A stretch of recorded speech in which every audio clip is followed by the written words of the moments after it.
Hello, my name is Keeley. That is not how I start my videos. Hey guys, it's Keeley, and today I'm going to be doing my November wrap-up. I read 5 books this month. Very, very good books. Let's get on into it because I can't wait to talk about them. The first book I read was Crown of Midnight by Sarah J. Maas. I am slowly working my way through the series with Ashley from A Dash of Ash, and I will be leaving her down below because she is fabulous and wonderful, and everyone should watch her and subscribe to her because she is just amazing.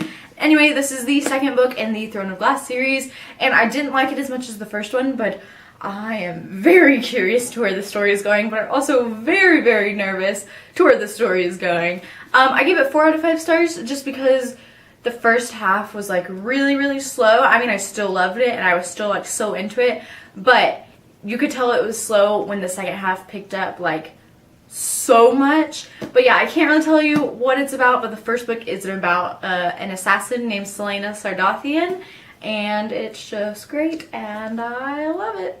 So this month was kind of the month of sequels for me, and this next book I read was also a sequel in a series, and that is Scarlet by Marissa Meyer. This is book 2 in the Lunar Chronicles series, and this series is a science fiction retelling of fairy tales, which is so cool. This one in particular is a retelling of Red Riding Hood, and oh my gosh, I love Marissa Meyer's characters so much. I was really nervous about continuing with the series because I loved Cinder, and I was worried we wouldn't see much of her, but we do still see a lot of her, and she is intertwined with the story, and it's really cool to meet the new characters and watch them meet the old characters that we've read about before. So I really, really liked it, and I think I gave this one 5 out of 5 stars. Hold on, let me check.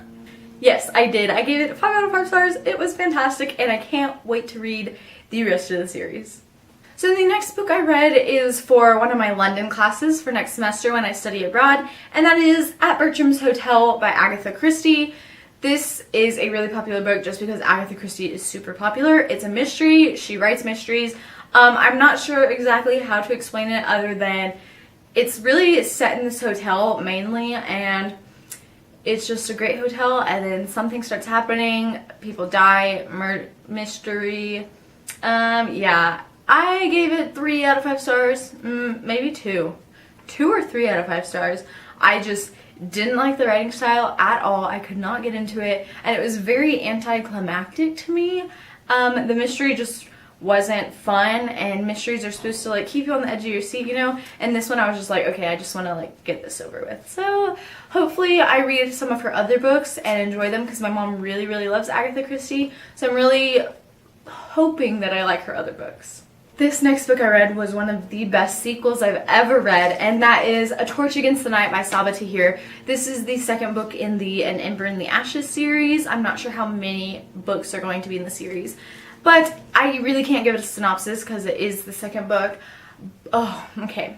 Let's just talk about how Sabaa writes the most hated characters in the history of the world. Like, the characters you're supposed to like are so likable, and I love them so much. I love the main characters. But the ones you're supposed to hate, she really makes sure you hate them. Like, you know how Professor Umbridge and Harry Potter is so hated? Well, these characters are on the same level as Umbridge. I can't stand them, and I really, really hope they die in a painful way because they kind of deserve it and they're awful and I don't like them. But I am very excited to see where this series is going. It's just, it was so good, and I want everyone to read the series. If I haven't mentioned, I gave it 5 out of 5 stars. And the last book I read it in one day, and that is Tales of the Peculiar by Ransom Riggs. This is a book of short stories, and they're more like fairy tale type stories for children that are peculiar, and so it was really cool to kind of get the background on some of the things that we learned about in the series, and I just loved it so much. And the pictures, of course, as always, are amazing, and this book is beautiful, and I gave it 5 out of 5 stars. So these are all the books that I read in the month of November. I really hope you had an amazing reading month. Let me know down below what your favorite book of the month was. Thank you so much for watching. As always, my social media links will be down below, and I'll see you next time. Bye!